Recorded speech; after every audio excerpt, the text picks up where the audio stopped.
রাজধানীর উত্তরায় তুরাগ নদীর পাড়ে পানি উন্নয়ন বোর্ডের জায়গায় অবৈধ স্থাপনা বসিয়ে বিভিন্ন দলের নাম ভাঙিয়ে নানাভাবে লুটেপুটে খাওয়ার অভিযোগ উঠেছে কিছু অসাধু ব্যক্তির বিরুদ্ধে।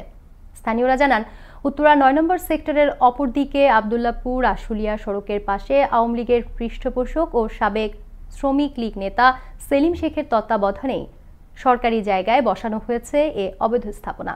উত্তরা থেকে জালাল উদ্দিন চৌধুরীর তথ্যচিত্রে ডেস্ক রিপোর্ট। রাজধানীর উত্তরার কোল ঘেঁষে তুরাগ নদী থাকায় পানি উন্নয়ন বোর্ডের জায়গা দখল করে অবৈধ স্থাপনা বসানোর যেন প্রতিযোগিতা চলছে। ক্ষমতাসীন দলের ছত্রছায়া থেকে সেই সুযোগটি কাজে লাগিয়েছেন নামধারী স্থানীয় কিছু নেতাকর্মীরা। এলাকাবাসীর অভিযোগ রয়েছে, ১৯৬৫ সালে নিজেদের পৈতৃক সম্পত্তি পানি উন্নয়ন বোর্ড অ্যাকোয়ার করে নিয়ে টাকা বুঝিয়ে দিলেও বিআইডব্লিউটি এর উচ্চ পর্যায়ের কিছু কর্মকর্তাদের মাসিক বাসহারা দিয়ে লাখ লাখ টাকা হাতিয়ে নিচ্ছেন শ্রমিক লীগের যুগ্ম সাধারণ সম্পাদক সেলিম শেখ। এই বিষয়ে ক্যামেরার সামনে কেউ কথা বলতে রাজি হননি। বসবাস করুক, তো টাকা নেওয়ার কি আছে? না, এখানে ফ্রিও আছে, আবার ভাড়া দেওয়া আছে। ভাড়াটা নিচ্ছে কেন? নিচ্ছে, ঘর তুলছে, তার খরচ হয়েছে, সে ভাড়া নিবে না। সে ঘর তুলে দিলে কেন ভাড়ার জায়গায়? সেটা বলতে পারেন আপনারা। এটা কি আক্তার সাহেব বা সেলিম সাহেবের জায়গা? না, তাদের ছিল যায়। এ বিষয়ে তথ্য নেওয়ার জন্য সেলিম শেখকে খুঁজে না পাওয়া গেলে তার স্ত্রী মুঠোফোনে হুমকি দিয়ে বলেন, টাকা উঠিয়ে তারা একা ভোগ করেন না, আরো কয়েকজনকে ভাগ দিতে হয়। ওকে, সরকারি জায়গা, সরকার এখানে কিছু করতেছে। সরকার না করলে কি আপনি করতে পারেন? করে কি?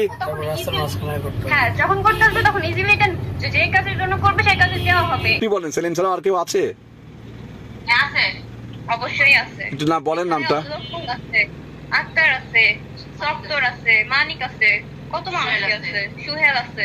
তো এইগুলা কি সেলিম কি একাই পুরো এলাকা খায় নাকি? তবে খুব দ্রুতই এর বিরুদ্ধে অভিযান পরিচালনা করে সে ব্যবস্থা নেওয়া হবে বলে জানিয়েছেন পানি উন্নয়ন বোর্ডের এই কর্মকর্তা। আচ্ছা, এখানে অলরেডি এটা হচ্ছে মেট্রো আপনার এমআরটি লাইনে দিয়ে চলে যাবে। হ্যাঁ, ইতিমধ্যে জমি দিয়ে দেওয়ার জন্য হচ্ছে আমাদের কার্যক্রম চলছে এবং ওই স্থাপনাগুলো সবগুলো উচ্ছেদের তালিকায় আমাদের আছে। আমরা ডিসি অফিসেও জমা দিয়ে দিচ্ছি একাধিকবার। আমরা ম্যাজিস্ট্রেট পেলেই এগুলো উচ্ছেদ করব। নদীমাতৃক এই দেশে নদীর দুই পাশকে যেন দখল ও চাঁদাবাজ মুক্ত রেখে নির্মল পরিবেশে উন্মুক্তভাবে চলাফেরা করতে পারে মানুষ, সেই প্রত্যাশায় স্থানীয়দের। ফারহানা আহমেদ, আনন্দ টিভি, ন্যাশনাল ডেস্ক।